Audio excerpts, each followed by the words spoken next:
అన్న మంచి అమ్మాయి దొరకాలంటే ఏం చేయాలి? తమ్ముడు, నాకు అర్థమైంది నువ్వు అడిగేది. నువ్వు అడుగుతుంది మంచి అమ్మాయిని కాదు, వచ్చిన అమ్మాయిని అయితే అడుగుతున్నావు. మనం అలా కోరుకునేటప్పుడు మనం కూడా అలానే ఉండాలి కదా.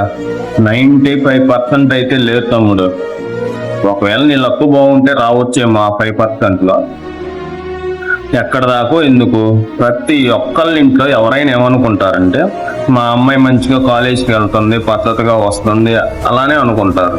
కానీ మనం చూడట్లేదు కదా, బయటికి వెళ్ళినాక ఎవరితో మాట్లాడుతుంది, అసలు కాలేజీకి వెళ్తుందా లేదా. మనమే 24 గంటలు మానిటర్ చేయలేం కదా వాళ్ళు వెనకుండి. వాళ్ళు బయట ఏ తప్పు చేసినా మనకు తెలియదు. తమ్ముడు, ఆడది తప్పు చేయాలనుకుంటే నువ్వు స్నానం చేసి వచ్చే లోపైనా చేయగలవు. సో ఎవరికి వాళ్ళు మన బంగారం మంచిదని అనుకోవటం తప్ప ఏ ఉండదు. తప్పు చేయకుండా అయితే ఎవరు ఉండరు తమ్ముడు. మన దగ్గరకు వచ్చినాక మనం మంచిగా మార్చుకోవడమే. మనం తప్పు చేసి వదిలేసిన అమ్మాయి ఒకటికి వైఫ్గా వెళ్ళినప్పుడు, అలా వేరే వాడు తప్పు చేసి వదిలేసిన అమ్మాయి మనకు వైఫ్గా రాదని గ్యారంటీ అని. అలాంటి టెన్షన్స్ అయితే ఏమీ పెట్టుకోమాట. వచ్చిన వాళ్ళతో మంచిగా ఉంది.